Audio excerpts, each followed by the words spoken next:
एक बहुत बड़ी खबर सामने आ रही है। आपको बता दें, अफगानिस्तान में भूकंप से पूरी धरती हिल गई है, जिसके बाद तबाही का मंजर सामने आया है। आपको बता दें, भूकंप से 500 से ज्यादा लोगों की मौत हो गई है। यह बड़ी खबर सामने आ रही है अफगानिस्तान से। ज्यादा जानकारी के लिए मेरे साथ जुड़ रहे हैं editor in chief Neeraj Sharma. Neeraj Sharma, यह अफगानिस्तान में बड़ी तबाही हुई है। कितने दशमलव पर यह तीव्रता का भूकंप आया है? देखिए, 6 पॉइंट की तीव्रता थी रिक्टर स्केल पर जो इसको मापी गई है।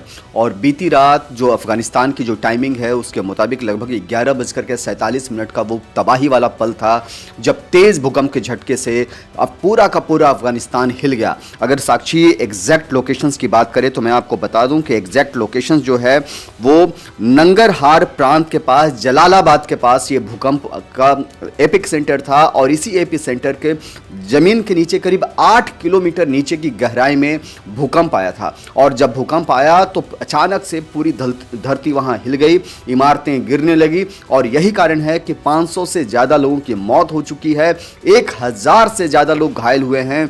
बड़ी बात यह है साक्षी कि भूकंप के जो तेज झटके जो है अफगानिस्तान में जो आए उसका असर दिल्ली एनसीआर तक दिखा। और दिल्ली एनसीआर में भी हल्के झटके भूकंप के महसूस किए गए। आप इससे अंदाजा लगा सकते हैं कि कितनी तीव्रता का भूकंप था। और यही कारण है कि 6 पॉइंट का जो रिक्टर स्केल पर जो पैमाना जो मापा गया उसके बाद पूरे अफगानिस्तान में जबरदस्त तबाही दिखाई दे रही है। रेस्क्यू ऑपरेशंस चलाए जा रहे हैं जगह जगह, लेकिन हालात को कंट्रोल करना मुश्किल साबित हो रहा है। जगह जगह बिखरे हुए मलबे हैं और इस साथ साथ कई लोग उन मलबों में दबे बताए जा रहे हैं। 500 से ज्यादा लोगों की मौत हो चुकी है, 1000 से भी ज्यादा लोग घायल हो चुके हैं। इससे आप अंदाजा लगा सकते हैं कि अफगानिस्तान में किस कदर तबाही वाला मंजर दिखाई पड़ रहा है। जी नीरज जी, जिस तरह से तबाही की तस्वीरें सामने आ रही है उससे अंदाज़ा लगाना बेहद मुश्किल होगा कि ये मौत का आंकड़ा रुकेगा या इससे तो तस्वीरों से अंदाज़ा हम यही लगा सकते हैं कि शायद ये बढ़े, क्योंकि हर तरफ बिल्डिंगें गिरी हुई है, मलबा दिख रहा है। और जिस तरह से ये 500 लोगों की मौत हुई है, 1000 से ज़्यादा लोग घायल हैं। उन कस्बों में अलग तरह की तबाही मची हुई है, रेस्क्यू ऑपरेशन जारी है। क्या अफगानिस्तान की टीम इस पूरे तबाही से जूझने के लिए तैयार है? क्योंकि 1 महीने में 5 बार वहाँ पर भूकंप आ चुका है। यस, बीते 1 महीने में आप ठीक बता रहे हैं कि 5 बार भूकंप के झटके आए हैं। जो नांगरहार का जो इलाका है बेसिकली वो बेहद संवेदनशील इलाका है। आम तौर पर उसको भूकंप के लिए जाना जाता है और यही कारण है कि वहां लगातार भूकंप के झटके आते रहते हैं। लेकिन इस बार जो बीती रात को जब भूकंप आया तो बेहद तेज गति से आया, उसकी स्पीड बहुत ज़्यादा थी। और एपी सेंटर पर जैसा हमने बताया आपको कि 6.0 मापी गई और यही कारण है कि वहां अब तबाही दिखाई दे रहा है। 500 से ज़्यादा लोगों की मौत हो चुकी है। साक्षी जो नांगरहार का इलाका है यह पूर्वी अफगानिस्तान का इलाका है। ये पूरा एरिया आम तौर पर जो वहाँ के जो लोग हैं, जो स्वास्थ्य विभाग के जो प्रवक्ता है अजमल दरवेश, उन्होंने जो जानकारी दी है कि अब तक 500 से ज़्यादा लोगों की मौत हो चुकी है, 1000 से ज़्यादा लोग घायल हो चुके हैं।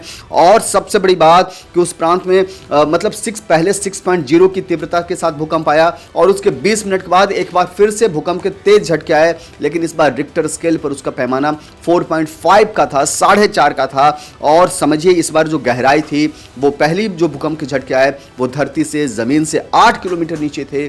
इस बार जो दूसरा जो भूकंप आया वो धरती से करीब 10 किलोमीटर नीचे था। तो बैक टू बैक भूकंप के झटके वहां आए और जो कहते हैं आफ्टर शॉक वाली हालत वहां पर दिखाई दिए। आपको बता दें साक्षी कि ये कोई पहली बार नहीं है जब अफगानिस्तान में भूकंप के तेज झटके आए थे। 2023 में भी 7 अक्टूबर की वो तारीख थी, 2023 का वो साल था जब भूकंप 6.3 तीव्रता का भूकंप आया। और जब इतनी तीव्रता का भूकंप आया तो 4000 से ज़्यादा लोग मारे गए थे वहाँ पर। 1500 से ज़्यादा लोग जो हैं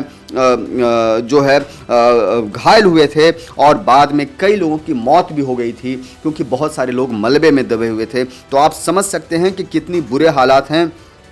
27 अगस्त की मैं बात आपको बता रहा हूँ साक्षी, तब 5.4 तीव्रता का भूकंप आया था। अभी 17 अगस्त को 4.9 तीव्रता का भूकंप आया। 13 अगस्त को 10 किलोमीटर की गहराई पर 4.2 तीव्रता का भूकंप आया। और इसके पहले 8 अगस्त को भी 10 किलोमीटर की गहराई पर 4.3 तीव्रता का भूकंप आया था। तो जहाँ के हम अफगानिस्तान की बात कर रहे हैं वहाँ लगातार भूकंप के झटके आ रहे हैं, बेहद संवेदनशील माना जाता है। और इस बार जब 4 और 5 का आंकड़ा जब पार हुआ, 6 पॉइंट तीव्रता का जब भूकंप आया आया तो आप हालात समझ सकते हैं कि 500 से ज़्यादा लोगों की मौत हो गई और 1000 से ज़्यादा लोग घायल बताए जा रहे हैं। जी नीरज जी, बहुत बहुत धन्यवाद आपका। तो ये बड़ी खबर अफगानिस्तान से, जहां पे भूकंप के तेज झटके महसूस किए गए और पूरी धरती डोल गई है और तबाही का मंजर सामने आया है। पल पल की अपडेट आप तक पहुंचाते रहेंगे। आप बने रहे हमारे साथ और देखते रहें one nation one group news.